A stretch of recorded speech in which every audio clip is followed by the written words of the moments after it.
ஏசப்பா இந்த ஸ்பெஷல் நாளை ஞாயிற்றுக்கிழமையை நமக்கு தந்திருக்கிறாரு.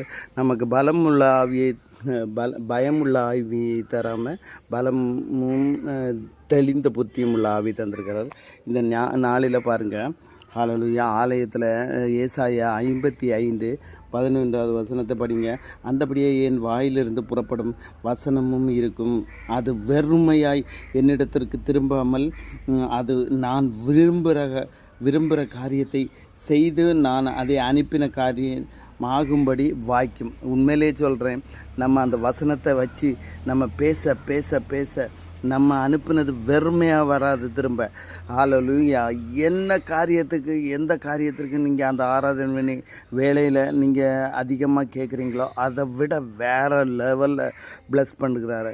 பாருங்கள், ஏசப்பாவுக்கு ஸ்தோத்திரம். நன்றி நன்றி நன்றி. இந்த நாள் முழுவதுமாய் எல்லாருக்கும் ஸ்பெஷல் டேயாக